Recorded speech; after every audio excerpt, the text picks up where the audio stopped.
বিসমিল্লাহির রহমানির রহিম। আসসালামু আলাইকুম এভরিওয়ান। আমি ফাইজান্স মম।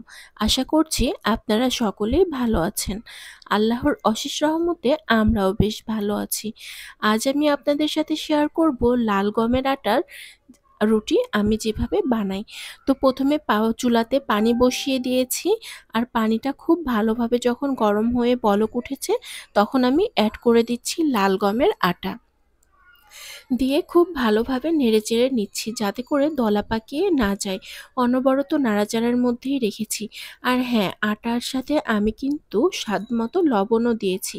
খুব অল্প মাত্রায় লবণ দিয়েছি, কারণ রুটিটা যে তরকারি দিয়ে বা সবজি দিয়ে বা যেটা দিয়েই খাবো না কেন সেটার তো একটা টেস্ট আছেই।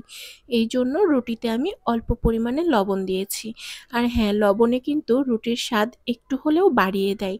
তো এই যে আটাটা আমি সেদ্ধ করে নিয়ে চুলা থেকে নামিয়ে ফেলেছি নেড়েচেড়ে নিয়ে।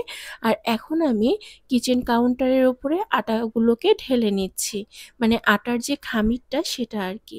তো খামিরটাকে এখন আমি খুব ভালোভাবে মুথে নিব রুটি বানানোর জন্য। তো এই যে দেখুন হাত এরকম লাল হয়ে যায়, কারণ আটার খামির তো অনেক গরম। তো এরকম মানে গরমে হাত লাল হয়ে গেলে হাত একটু পানি দিয়ে ভিজিয়ে নিতে হয়। এতে করে হয় কি, মানে ইজিলি আটাটা মুথে নেওয়া যায় বা খামিরটাকে রেডি করা যায়। তো এই যে আবারও হাত লাল হয়ে যাচ্ছে গরমে, আবারও পানিতে ভিজিয়ে নিচ্ছি। এটা কিন্তু একটা ট্রিপস, মানে লাল আটার রুটিটা সেদ্ধ করে বানানোর ক্ষেত্রে। আমিও আগে জানতাম না। তো বিয়ের পর আমিও আমার শ্বশুরবাড়ি থেকে এটা জানছি। কারণ আমার বাবার বাড়িতে আবার লাল গমের আটা খাওয়া হয় না।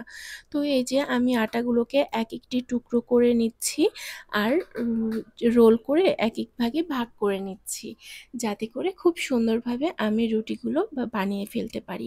আটার ময়ানটা কিন্তু খুব ভালো হয়েছে। আর এই পর্যায়ে আমি খুব মানে এক একটা টুকরো করে নিয়েছি। আমি যে পরিমাণ আটার খামির করেছি তাতে 13টা বল হয়েছে, মানে আটার রুটি হবে আর কি।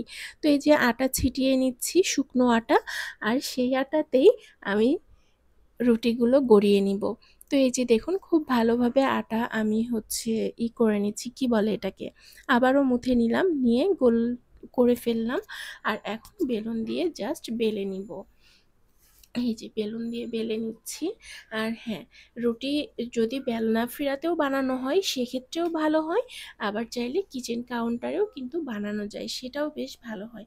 আর আমি অবশ্যই রুটি বানানোর আগে কিচেন কাউন্টারটা খুব ভালোভাবে ক্লিন করে নিই। লিকুইড ভিম দিয়ে মাজনি দিয়ে খুব ভালোভাবে মেজে ঘষে নিয়ে তারপর সেটা শুকনো কাপড় দিয়ে মুছে শুকিয়ে নিয়ে তারপরে আমি কাজ করি, যাতে করে কোনো জীবাণু বা কোনো ময়লা না আসে। তো এই যে দেখুন রুটিটা কিন্তু খুব আস্তে আস্তে আমি বেলে নিচ্ছি। তারপর আমি আজকে কিন্তু আমি রুটিগুলোকে ফ্রোজেন করব। এটা আমি বানাচ্ছি কিন্তু দুপুরের দিকে, আর খাবো রাতে এবং সকালে। তো এই যে আমার একটা রুটি অলমোস্ট বানানো হয়ে গেছে। এখন আমি রুটি থেকে এক্সট্রা আটাগুলো ঝেড়ে একটা প্লেটে রেখে দিচ্ছি। এভাবে আমি 13টা রুটি বানিয়ে ফেলবো। আর হ্যাঁ, এই যে দেখুন এবারে আমি ভিডিওটা একটু ফাস্ট করে দিয়েছি, যেহেতু প্রথম রুটিটা আপনারা পুরোপুরিভাবে মানে বেলাটা দেখেছেন। তো এই জন্য ফাস্ট করে দিলাম। ইনশাল্লাহ আপনারা বুঝতে পারবেন বা বুঝতে পেরে গেছেন অলরেডি আগের রুটিটা বেলা দেখে। তো এই যে এটাও হয়ে গেল। এভাবে আমি 13টা রুটি বানিয়ে নিচ্ছি। তো একে একে রুটি বানানো আমার হয়ে যাচ্ছে।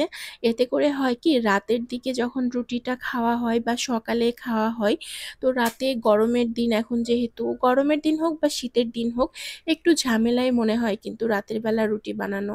আবার সকালেও ঘুম থেকে উঠতে যদি লেট হয় তাহলে নাস্তা করতেও লেট হয়ে যায়। তো এই যে সবগুলো রুটি আমি প্লেটে রেখে একটা পাতলা কাপড় দিয়ে ঢেকেছি, যাতে করে পলি থেকে পানি রুটিতে না পড়ে, কারণ ফ্রোজেন করব তো এই জন্য আর কি পলি দিয়ে দিচ্ছি। আর এভাবে করে আমার রেডি হয়ে গেল রুটিগুলো। আল্লাহ হাফেজ।